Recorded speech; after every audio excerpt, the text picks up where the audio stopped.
On this edition of ITG, we get into some Big 12 win over and unders, as well as some other news and some potential big happenings across the college football landscape once again. All that and more on this edition of In the Gun. You are now watching Believe. ITG. With Wes, Owen, and Jed.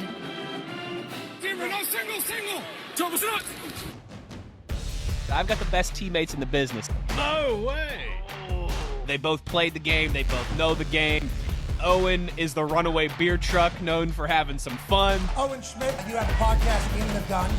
Owen Schmidt, like a runaway beer truck down the sidelines. Jed is the signal caller who is the X's and O's and the brainiac. Statistically, always punting on fourth down makes no sense. So we've combined those two skill sets. Skills I've acquired over a very long career. You are In the Gun.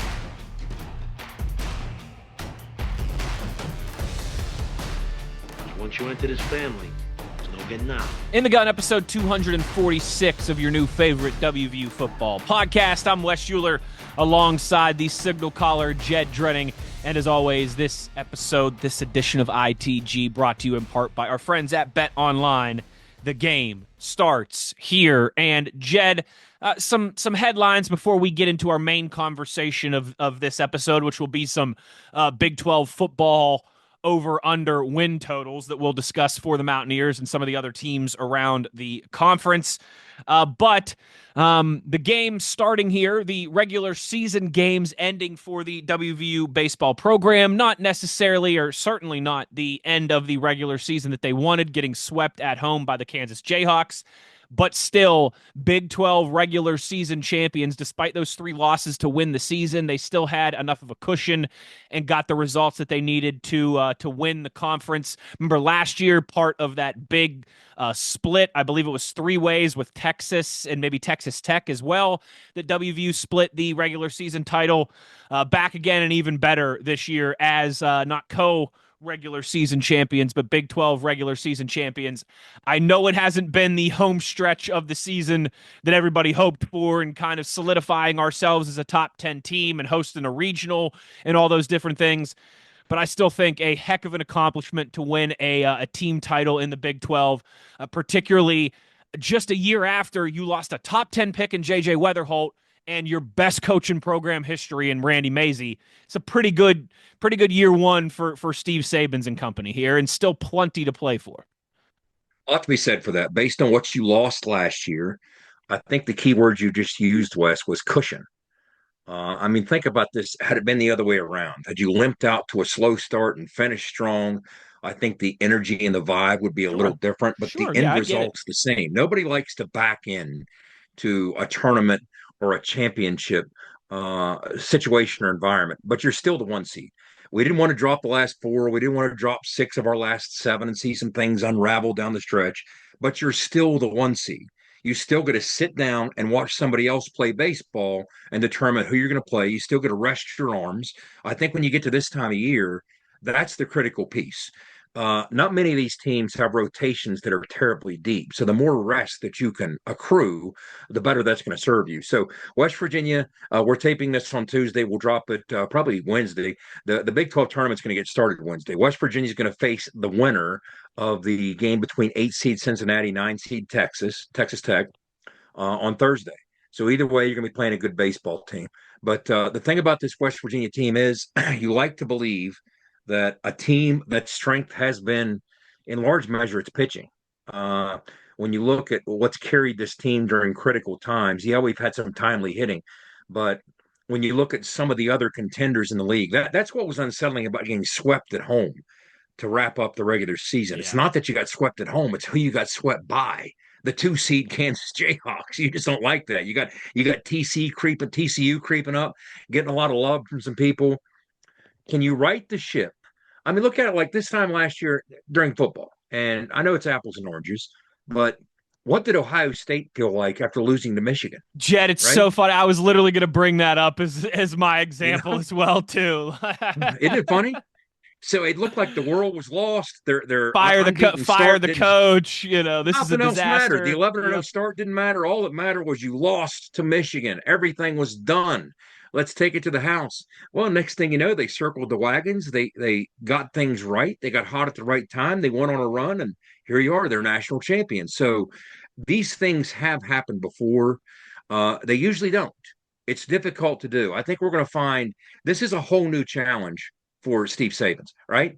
I mean, to get the energy of this team where it was, let's say 6-8 weeks ago, after the way that they've staggered into this scenario, it's kind of like we know so many of these situations. Think last year when the Steelers started 10-3 and dropped 4 straight to limp in at 10-7. That didn't go well. These things usually don't go well. But can Coach Sabans change that? Yeah. Can he hit the right buttons? And so many times this year, when folks least expected him to do so, he did hit the right buttons.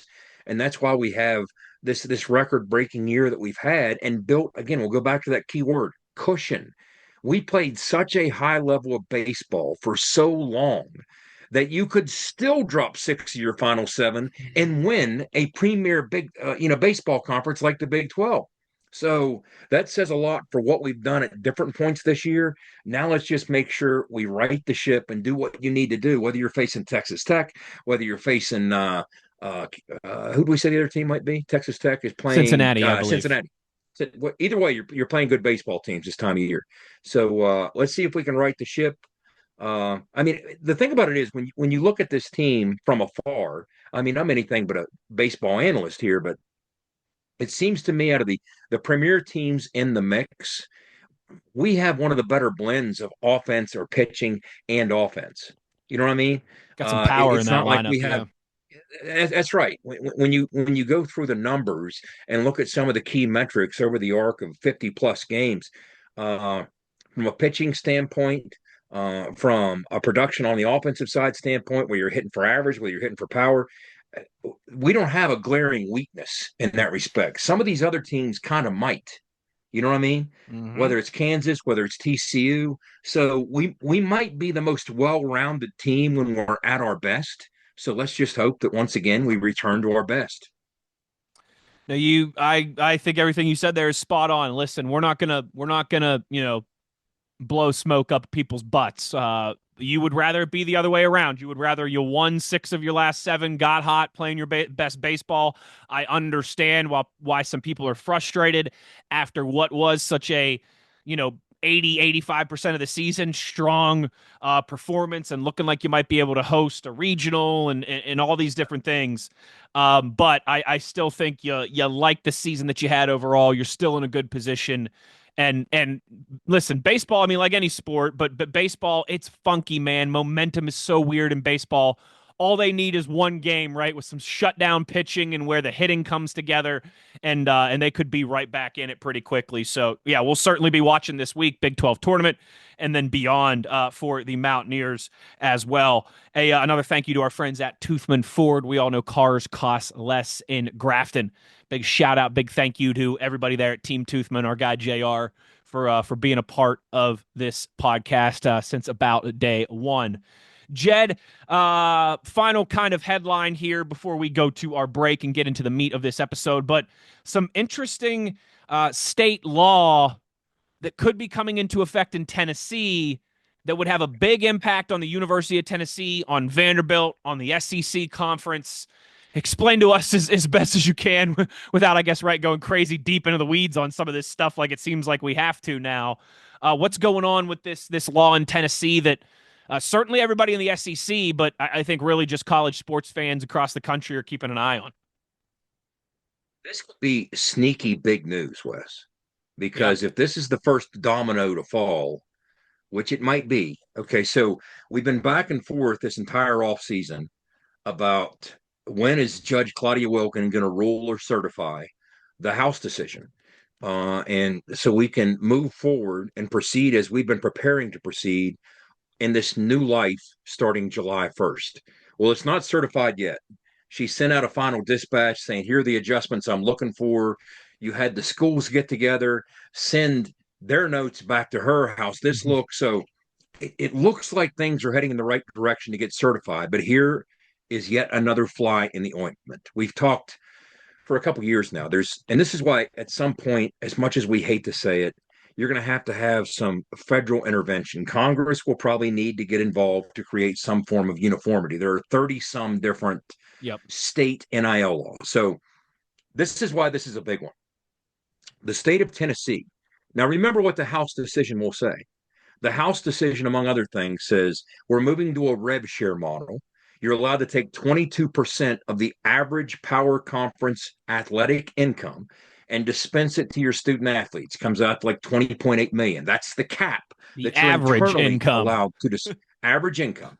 That's the cap. If you get to the full share, which if you think of schools like Iowa State, they have to borrow into their future to get to the full share. I mean, if you hear Jamie Pollard talk about it, there's some Big 12 athletic directors that are mortgaging their future to pay a full share and be competitive now.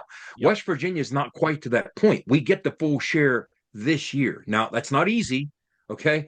But we are among those that will have the full share to compete. So that's the new cap internally, but there's still an NIL component to it outside that cap. The difference with the NIL component, and this is part of the House decision, before, where it was the Wild West, and these deals were somewhat unstructured, somewhat unregulated, now that's going to change. Starting July 1st, any deal worth more than $600 has to be cleared through a clearing house, a committee that's put together for the express purpose of determining fair market value, so you can't overpay somebody for a service and pretend that you're paying them for the service when in fact you're paying them just play football. So if you want to pay somebody to do your commercials, fine. What's the fair market value you're allowed to pay that player to do commercials? And that's what's going to be structured. That didn't exist before. But the House decision will be part of the mechanism leading to the enforcement of that new reality. Tennessee has stepped in and said, you know what? We're going to pass a state law that says we're not going to allow you to what we view as force our in-state institutions to violate the Sherman Antitrust Act. We're not going to allow you to do that. We're going to say in the state of Tennessee, you're not allowed to enforce the House decision. So you know what? If our schools want to do NIL like the Old West, we're not going through this. Go for it. This clearing house to do it. We're going to pay them what we want, how we want, just like we always did. Now, here's the issue. The state of Tennessee is doing it, which would involve all the FBS schools in Tennessee. So you got Tennessee, you got Vandy, you got Middle Tennessee State, you got Memphis. But let's be real about this. This is only Tennessee, okay? This is only Tennessee. Yeah, sure. Tennessee is going to generate the revenue to be part of this conversation, no right? doubt. So you can mention these other schools, but that's the deck chairs on the Titanic, okay? Well, the consideration or the concern here would be if Tennessee does this and gets away with it, which, by the way, you know what Claudia Wilkins, the judge who's residing over this case, Claudia Wilkins' advice was, hey, if anything like this ever happened, she kind of preemptively talked about this before. If anybody wants to say that we're not going to abide by this, just toss them out. This is voluntary. Toss them out of the entire arrangement. Yeah. So what's happening now, power conference commissioners are putting together an agreement of sorts that each institution will sign to say that they're going to have a new governing body. It's called the College Sports Commission, and it's going to provide oversight over all the enforcement mechanisms of the House decision, further neutering the NCAA. As if the NCAA wasn't already defanged enough. Sure. You're going to have this new body, the College Sports Commission. That's what people say it's going to be called. This entirely new body as an enforcement arm of all these new things. So, okay, well, what if you don't sign the agreement? Are you automatically tossed out? Because they're going around saying, hey, you got to sign here to be part of this. Well, there's a concern that if Tennessee does it, of course, other states might do it. A lot of schools and states are playing with these ideas already. They have been for quite some time. Sure. Tennessee is just taking it to the next step. And they have legislation as a result, actual legislation. And when you look at some of the language in it, it's interesting. It's not as though they accidentally stumbled into this. There's no hiding it. They even talk about in the legislation, they say, and this should not impact any of our member institutions, any of the state institutions that currently have TV deals, media rights deals, conference alignments. It shouldn't impact any of that because the first reaction most people have turned to is said, well, Greg Sankey might just toss Tennessee out of the SEC because Tennessee's now going to have an unfair advantage over the rest of the SEC because they can spend what they want from an NIL standpoint. And, some people have joked it will be the excuse he uses to finally toss Vanderbilt out of the SEC. But either way, that's why this could be big news. This could be big news if, in fact, Tennessee proceeds forward with the standoff. I mean, weapons are drawn. They're saying we're not going to do it. The Power Four commissioners are saying you better get on board with this, sign here. So either Tennessee will fall in line or they won't. And if they don't, maybe some other states and some other schools follow suit. It gets very hairy. It gets very interesting. We're going to find out who has the legal power here. But once again, it all goes back to where this conversation started. We're not fans of getting Congress involved with sports-related matters when they have far more important things to tend to, right?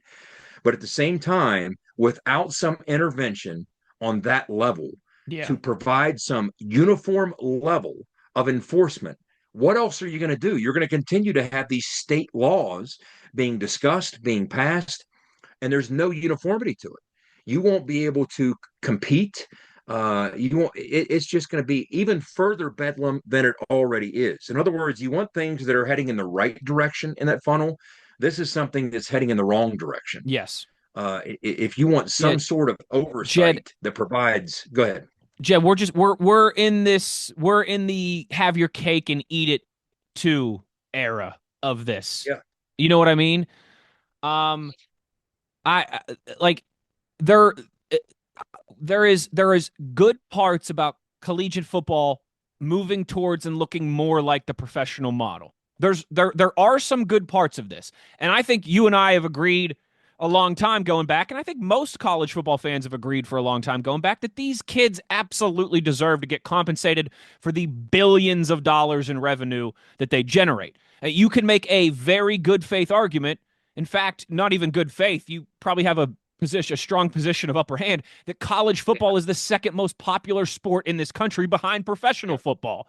If you look at the top 100 most watched TV events, TV period, not just sports events of the year, it's like a couple presidential debates, it's a couple college football games, and then it's like 91 NFL related things. It's insane. But the only other things that are ever on there are politics and college football. And maybe if there's a big NBA game 7 that has like Steph Curry versus LeBron James, that's worked its way in there in the past. But 94 of these most watched things in the country every year are football related, and like 3 or 4 of them are college and the rest are pro. One of the things with all this new money that has come into the sport and is up for grabs via revenue sharing, via NIL, you have to have some type of standard. You have to have some collective bargaining. You have to have some agreement of what is concessions on both sides. Concessions on both sides. It's the same reason why when the NFL really took off and consolidated their TV deals, right? Paul Tagliabue had to convince all these owners from Chicago and Dallas and New York. Roselle back then. Or that's right. Sorry, that's right. It was before. You're absolutely right. It was before. It was before Tagliabue had to convince these big market teams that, hey, in the long run, this will be better for all of us. This tide will raise everybody's ship. But you got to agree to the same contract and parameters as Cleveland and Pittsburgh and these smaller markets in Baltimore, or else this is never going to work out. This is never going to sustain itself in the long run. We're going to end up having six teams that everybody cares about, and everyone else is just going to kind of be shuffling chairs on the Titanic, as Jed likes to say. So we are in that weird in-between time right now of everybody wants their cake. And they want to be able to pay players and compensate players, which we all agree is good, but they want to eat it too. They don't want to have any parameters. They don't want to be told what to do. And in any sporting league, that can't exist. Even in Major League Baseball, where there's no salary cap, there's still luxury taxes and there's still parameters around the spending. College you don't want to lean athletics, to that. Right. College athletics, but certainly college football, which is the crown jewel and by far the highest revenue generating. It needs some type. We need bumpers on the bowling alleys, Jed. We need bumpers on those gutters.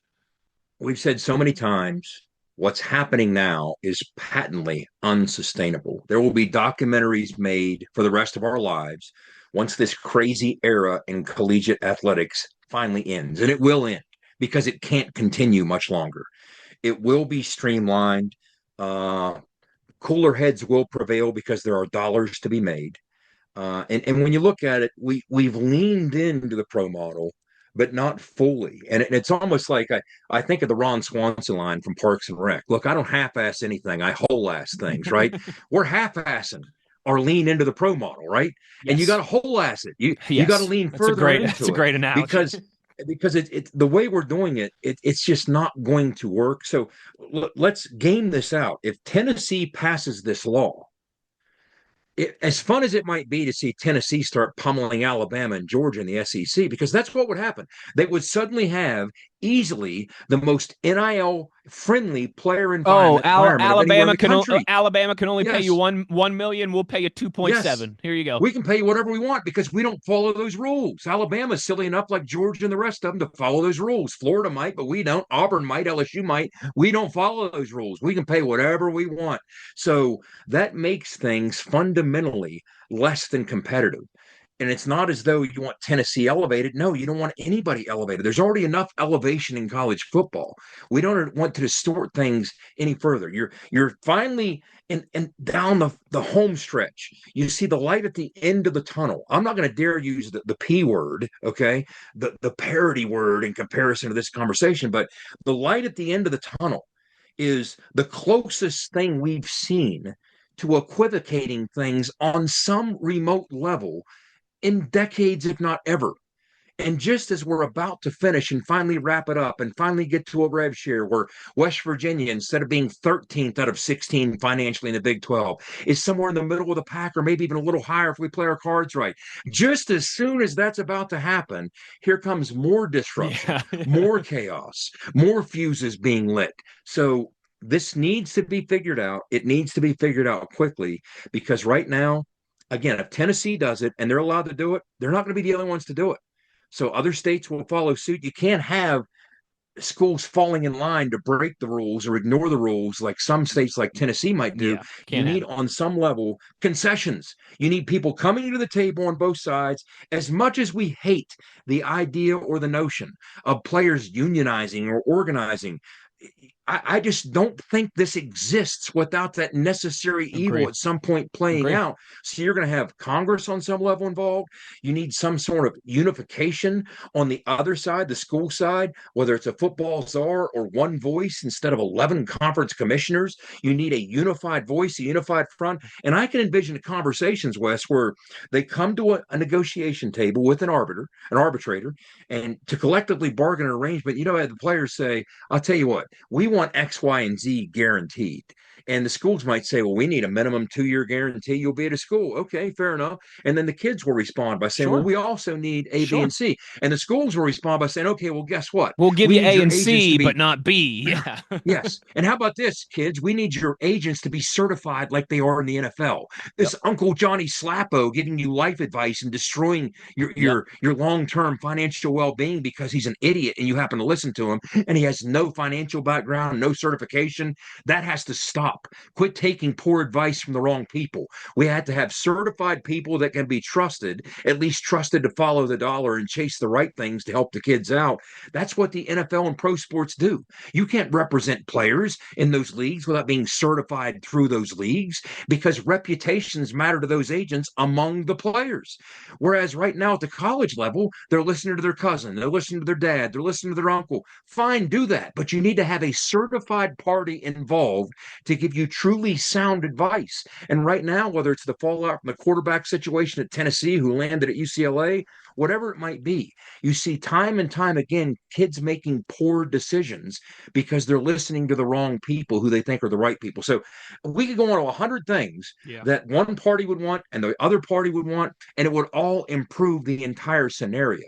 Ultimately, that needs to happen. I'm confident at some point in the coming years that will happen. It's just not going to happen this season.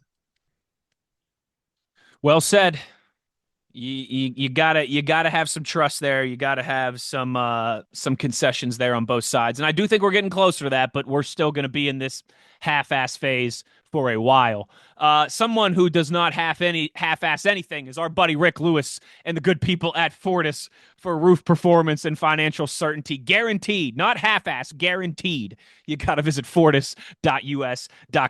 Real quick, before we go to break, I did want to make sure to say, Jed, congratulations to our guy Deuce McBride and the New York Knicks. Condolences to our guy Joe Mazzulla and the Boston Celtics. Listen, Joe got his last year. I know he's getting scrutinized a little bit now. He'll be okay. The Celtics will be okay. But for the Knicks, man, first time in a quarter century they've been in a conference final. Our guy Deuce playing a big role in that. He had a huge game 6, both offensively and defensively, to close down that series for the Knicks. And Jed, I love it. Like, I love seeing, for the most part, there's certain exceptions. Like, I wouldn't have the Cleveland Browns on this list, right? But for the most part, I love seeing long-suffering fan bases that are true and loyal finally get some good things coming their way. Like, I like seeing the Buffalo Bills have success now, right? Their fan base deserves it. I think New York Knicks fans are one of those fan bases, man. They love, New York is a basketball city, make no mistake about it. And 25 years without even being close to a final. Now they're right on the doorstep. It's a great story. The city, I mean, if you saw the scenes from a second-round playoff series, it looked like most cities, championship parades. So big congratulations, and let's go get to the finals for Deuce McBride and all the Knicks. So I was about to say, Wes, I don't know if you saw some of what was going on in the fallout up there, but I don't know if they noticed. I really don't know if they noticed. Oh, wow. I was like, are you kidding me? Someone's like up on the thing on Times Square. Was that Peter Parker? Who was that guy? Jed, I have a long time said that there are 4 fan bases that if or when they finally win a championship, it would be like nothing we've ever seen. And it's the Toronto Maple Leafs, it's the Buffalo Bills, it's the New York Knicks, and it's the West Virginia University Mountaineers of just die-hard fan bases who have been a little on the short end of some of the greater, more global success.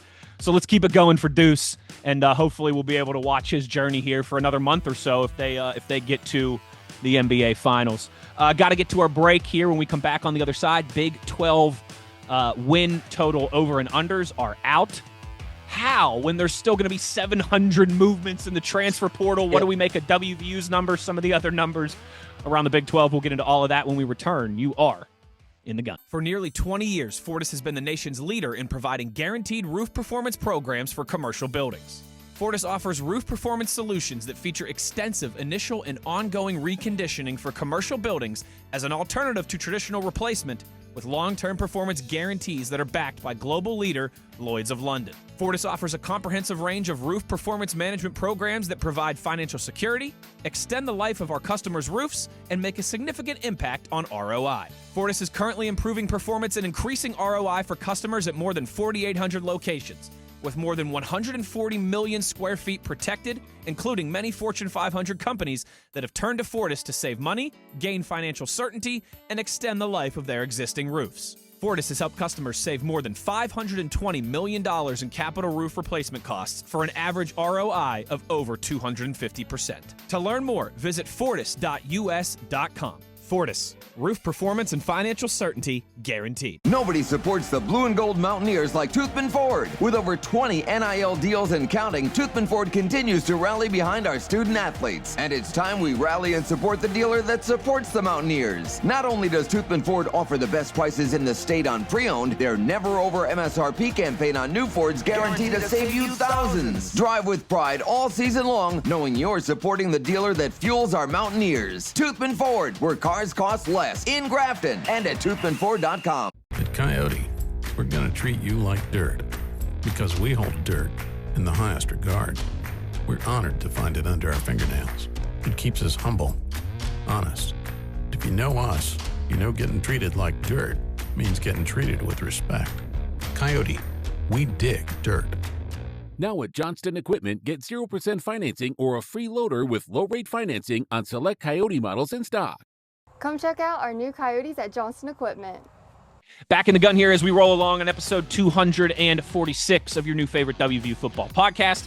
Jed, we have a new list of Big 12 over and under win totals for the season.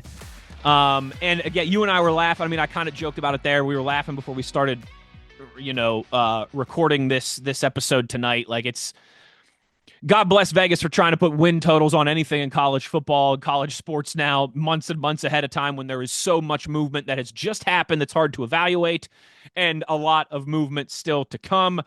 But hey, once again, we kind of find ourselves here towards the bottom of the barrel of some of these Big 12 projections from Las Vegas.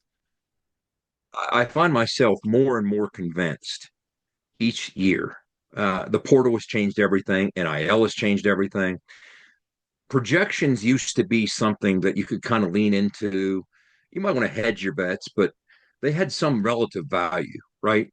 But outside of a couple top tier teams that present far more stability than most, and don't have nearly as much roster turnover as the rest, 90% of the schools have so much turnover. How do you keep up with it? Sure. How do you know how it's going to fit? How do you know how it's going to work? So, I go back to 2 years ago. West Virginia picked dead last in the Big 12. It was a 14-team Big 12. We go out and win 9 games. Well, last year in a 16-team Big 12, guess who was picked dead last? Conference champion, Arizona State. Vegas had Arizona State in the regular season last year. I want to hit last year before we can get into this year. Yeah. To lend some perspective to this conversation. Last year, they had Arizona State. Now, these are only regular season games. They don't count conference championships or bowl games. So out of 12. Last year, they had that's right, out of 12. They had Arizona State at 4.5. Okay, so what I did was I went through each conference team in the Big 12, and I wanted to see minus or plus how far off the projections were. Okay, because Oklahoma State's was probably the same thing, but in the opposite direction last year. Oklahoma State was minus 4.5 because they finished 3-9 and they were projected to win 7.5 games. Well, 7.5 over under. So it's unfair to 7 hang or the half 8 on them too. So it's really 4. Okay, so what I did was I took the half off each because the half's used for over and under purposes. On average, last year's 16 Big 12 teams were off 2.3 one way or the other per team. So if you're projected at 5.5, that means you were finished with 8, for instance, close to 8, right? On average. So or the other way, if you were projected to win 8, maybe you're 5.5. Yes. Yeah. Let's hit the minuses first. The teams that finished below what they were expected to finish last year, and then we'll go to the pluses. You had Kansas State. Again, I'll say the half, but that's you can ignore the half because that's kind of the hook just for the over the under. Kansas State was minus 1.5, 1.5 fewer than expected. Utah, big drop, minus 4.5. Kansas, minus 3.5. Arizona, minus 4.5. Texas Tech, they basically nailed it, was minus 0.5. UCF, minus 4.5. Oklahoma State, minus 4.5. WVU, they pretty much nailed. It was minus 0.5. Cincinnati, they nailed minus 0.5. Houston, they nailed minus 0.5. Now when you hit the pluses were TCU was plus 0.5, so they nailed them. 2.5 for Iowa State, so they exceeded expectations. Baylor got hot down the stretch, as we know, plus 2.5. Colorado plus 3.5. Arizona State, but also BYU, both plus 5.5. So again, in recent years, especially, not just the media has been way off. Those polls won't come out to the summer, but Vegas has been way off. But I don't know if they care. You and I were having this discussion during the break. It's not as though this is what Vegas is predicting will happen. Vegas just wants some action, right? So what Vegas wants to do is put a number out that they think is close enough to get people to go halfway on each side of that number. And they don't really care. It's not like they think Kansas State's going to win 9 or 10 games. Maybe they do, maybe they don't. But they don't care. They just think that the public thinks that's about what Kansas State will win. Correct. So half the people bet over, half the people bet under. So they need to put these numbers out to get some action going. That's all Vegas cares about. So my first piece of advice will be, and by Vegas, we mean the sports books. They could be located in Kissimmee, Florida, or wherever else. Okay, the sports books. We just tend to say, as a turn of phrase, it's an old timey. It's like still saying 1AA football. You know what I mean? Exactly, as opposed to FCS. Good point. So Vegas just wants a piece of the action. So they're going to throw a number out there, and we'll get into West Virginia's number. You can say, how in the world are you even guessing this? How are you guessing any of these? You're not guessing. You're not guessing what the team's going to do. You're guessing what you think people think the team's going to do. Okay. Correct. That's really what they're guessing. So if you jump into this year's, and Brett McMurphy posted these via Circa Sports. So Circa Sports would be who you want to look at in terms of these. There's multiple books out there. I've seen West Virginia a little higher, maybe even West Virginia a little lower. Mm-hmm. Somebody told me they saw us at 4.5, but maybe that's out there. Maybe it's not. I don't pay a lot of attention to this stuff. So you start with Arizona State, 8.5. Makes sense. Yeah, they lost Scatabo, but they have a lot back. They're conference champs. They finished strong. They got things. The arrow's pointing up in Phoenix, no doubt about it. So it's easy to see why people would believe that's a reasonable number to grab 8 or 9. Same with Kansas State. They got their quarterback back, and Avery Johnson. So 8.5 with Kansas State. Texas Tech, 8.5. Stop me when you see a trend emerging. Quarterback returns, right? At all three of those schools. Well, wait a second now. I take that back. Texas Tech, Baron Morton's gone, correct? Or is he back? We need to look at that. I don't remember. I thought he might have been gone, but then I thought he might have had an extra year. That's one of those things that he might have got extra year. He has an extra year. Yep, he's back. Okay, so he's back. There you go. Quarterback returns. Baylor feels that they might have an upgrade at quarterback. They're at 7.5. Next in line, BYU, Jake Retzlaff. He's back, 7.5. That almost makes you wonder, what are they looking at here that maybe it's the scheduling they don't like with Baylor. I don't know. I mean, I looked at Baylor's schedule, and I don't think it's one of the more difficult ones. But after the season they had to drop to 11.5 or 7.5, Iowa State quarterback returns. Rocco's back, 7.5. Kansas. This is the first time you get into a situation where they don't have a quarterback back, or what's viewed as maybe an upgraded quarterback. Wait a minute, Jalen Daniels, is he back? Is he? I think it's. We had this discussion before. I think he is back. I think he's back. Yeah, I think he is. He is back. Yeah. Somehow. Remember, one of our listeners pointed that out already. Yep. You can tell I haven't done my off-season Kansas. He is listed. He is listed on their 2025 football roster on their website, on Kansas's website right now. So as a redshirt senior. So we are 7 deep. 6 of the quarterbacks back, and Baylor feels it might have an upgraded quarterback. All right. Utah is next in line at 7.5. They feel they have an upgraded quarterback. Houston at 6.5, TCU at 6.5, and then Cincinnati's there at 6, Colorado's there at 6. You see, we haven't mentioned West Virginia. We're working our way down to Arizona at 5.5, UCF at 5.5, and finally Oklahoma State and West Virginia both at 5. Which, first of all, someone needs to explain to me. And Wes, you need to point out what you told me during the break. It's 5 and a hook for Arizona. It's 5 and a hook for UCF. So if it's 5.5, you're going over under. What's the difference between over under 5.5 and over under 5? The house would take the tie, so you lose either way unless you hit the over. Well, yeah, it depends. It depends because it's not always like playing. Like sports betting is not necessarily always like playing cards where the house wins a tie. A lot of sports books, if you push, if it's a draw. So say you have the New York Knicks -3 against the Celtics, and they beat the Celtics by exactly 3.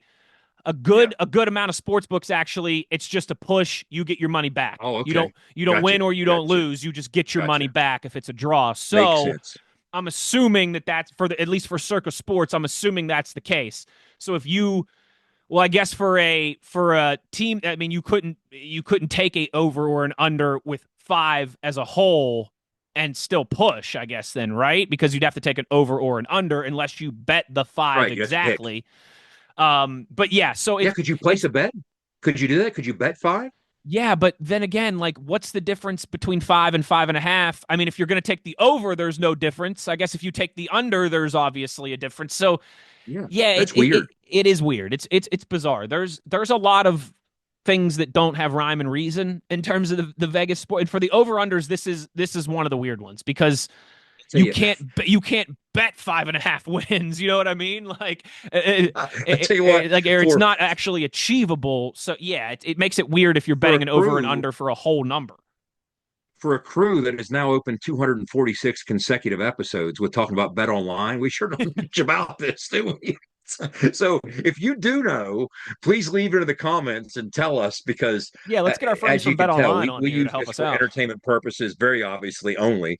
And it is fun sometimes to look at these numbers. That's why I'll look at them, just to get a beat on what Vegas thinks the crowd feels. Because, I mean, how can you, in any realistic world, West Virginia is pushing to have 75 new players by the time September rolls around on the roster. How can you possibly project? That's like betting on the Pro Bowl. I mean, you know what I mean? It's like, and even how can you possibly project anything with that? And even the opposite way, too. Like, you look at this time last year, you had an Oklahoma State team that was coming off a very good season, bringing back most of their horses, including the biggest one in Ollie Gordon, from that team. With Mike Gundy, who's been there for 20 years, who hadn't had a losing season since his first year, and gone 2 decades without a losing season, and they didn't win a single conference game. They went 3-9. Here's what's weird. Or did they win one conference game? Regardless. No, they were 3-9. They lost 9 straight. You're correct. Everything you just said's right. And I look at this. Last year, their over-under was pegged at 7.5. I'm sure there were conversations taking place. Why was it not higher? Why is that not 9.5? Exactly. 9.5? Exactly. 8.5. Vegas always knows something weird, right? It's just how they know it, what they know, who knows. But it's amazing what you can stumble across when you're simply trying to split the crowd down the middle. It's amazing what you can stumble across when that's your end game. Make no mistake about that.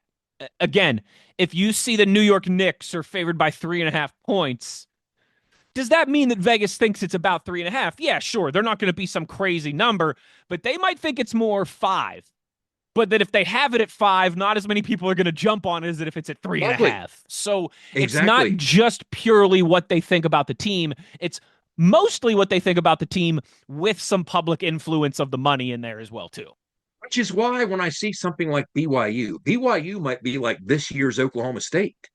BYU, last year Oklahoma State was at 7.5. A lot of people, they felt they should be higher. What did I just say about BYU parked at 7.5? Feels like they should be higher. That's what makes that so curious. Yes, Vegas, or Vegas at large, likes to try and play the middle and get half the money one way and half the money the other. But what is it they sometimes see? In other words, if I was just simply trying to split the money with BYU, my number wouldn't be 7.5. I wouldn't think that half the people would bet each way. Once BYU at 7.5, I'd be like 8.5. Or you see what I mean? Sometimes there's an outlier with these numbers, like Oklahoma State last year, and it turns out they were kind of onto something. Is that the case with BYU this year? Who really knows? But for every time they're onto something there, they're off of something in the other ways we just talked about. Sure. Whether it's Arizona State, whether it's BYU last year. So West Virginia sitting there at 5 on no level. Don't think that they think, well, obviously we think West Virginia is going to be a 6-6 team or a 4-8 team or a 5-7. They might think that loosely, but that's not what this is about. They're not going to sit there and project in good faith with 70-some plus new kids on a roster, which is unprecedented. Rich had 60-some last year at Jack State, 60-some new kids. Now, yes, he won his conference, but he started 0-3 before he righted the ship to win 8 straight to get there, right? Right. So when you have that many new players, how can you possibly project anything about this football team if you're in Vegas or wherever you might be to say, well, obviously, looking at this schedule, they're going to do X, Y, and Z against these teams, when the rest of the teams are doing the same thing? A new coach, a new staff, a new style, a new offense, a new defense, a new special teams coordinator, a new everything. How do you possibly have any idea with 70-some new faces? You don't. You're just trying to get some money involved, some action involved, and split that halfway in the middle. That's all you're trying to do, which is reasonable, but which is always fun to sit there and say, okay, what's the outlier? To me, the outlier in this crowd, I could see why the average fan, one might say over 5 for West Virginia, one might say under 5. Basically, if you just tell me University X has 70-some new kids, a new coach, a new this, a new that, I'm going to think their numbers a little bit I'd lower. Five might be high. You know what I mean? It's like based on all those changes. So I understand that. I get it. They're trying to split the money. But to me, the outlier would seem to be BYU, which is what makes that kind of interesting. But I don't know. Maybe I'm wrong. No, I'm with you. Those numbers are interesting. I also think it's interesting that even at the top, they don't have, there's not a 9.5, 10 type team at the top of the conference like there usually is. And yeah, even Oklahoma State and WVU who are at the bottom, they still have them as fringe bowl teams. So it's not a 3 or a 4 or something like that. It's it's an upset away from or a 1 game better result throughout the course of the season from being bowl eligible. Last year they had 2 9.5s. Right. One was K-State. One was K-State. All right. It's always reasonable, barring some calamity, to say, okay, K-State might be a 9.5 team, sometimes 8.5. But remember who the other 9.5 was last year? Wasn't Oklahoma State. So was it Texas Tech? Utah. That's right. 5-7 Utah. Yeah, 5-7 Utah, which struggled mightily. Again, they had quarterback issues and all that. But so yeah, it's fun to look at, but don't use it as any harbinger of things to come. As they miss far more than they hit. But again, that's not them missing. That's just them trying to hit the spot that they might have made a gazillion bucks by missing by 4. It's like they might have split the money. It's not Vegas saying, hey, Utah's going to win 9 or 10 games. It's Utah. It's Vegas saying, hey, I bet if we put it at 9.5, half will go 10, half will go 9, and we'll win. Okay. And we're going to make money regardless. It's not them saying that at all. They might have thought, hey, Utah might be overrated. They're an injury away. Who knows what they thought? It's just they didn't do this because they thought Utah was a 9.5 win team. They did it for the reasons we've discussed ad nauseum. It's what makes all of this so much fun, and we'll keep an eye on this. Maybe when we get into August too, closer to the season, check and see how some of these numbers have moved. But yeah, fun conversation here for the end of May. As we're still far away, but not terribly far away now, as we are just about a week or so from being into June and getting closer and closer to some of these summer months. Phil Steele, friend of the program, obviously. I saw him. He puts out tweets so many days away from publication. We go to press so many days away, and I saw him send a tweet out. It was maybe a week ago, and it almost felt like Phil was trying to talk himself into feeling good about where these rosters are now, because it's just like, look, some people might know, some people might not. I published the Big 12 magazine for a number of years. Used to be a Big East magazine. And I gave it up for a host of reasons, 7-8 years ago. But I can't begin to imagine, like the last one I published, it wasn't the last one. One of the ones I published several years back, I went to press, and 4 days later, Dana Holgerson went from interim to head full coach. 4 days after I went to press, there was nothing I could do about it. So I can't imagine living in this environment. And that's why, to Phil's credit, he's pushed his publication date later than it's ever been, and later than any other magazine, which is why it's more accurate than any other magazine. But still, I can't imagine trying to juggle all those changes that will, without fail, still take place over the course of the summer. God bless them, that's for sure. And God bless our friends at Johnston Equipment as we close this thing down. Make sure you're checking out Johnston Equipment, their location on Route 33 between Buchanan and taking over under, Wes. I always got my answer. My answer's easy. I'll go over. If it's a 5, I'll go over. I always go over. Always. For one reason.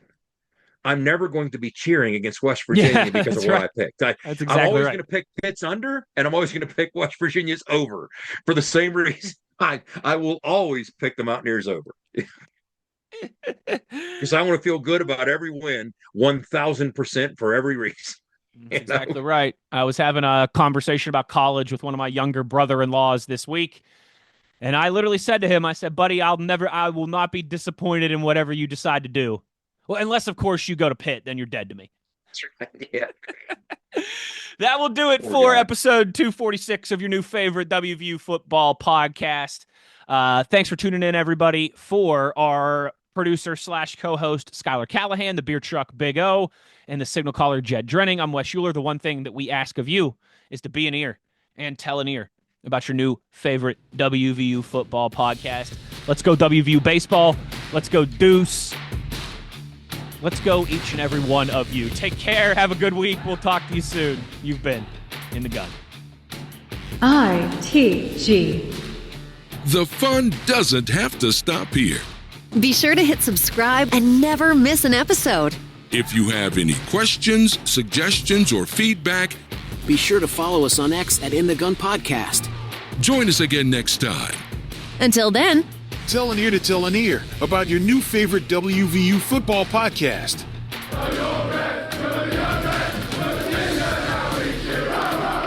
This mission is over. It's over.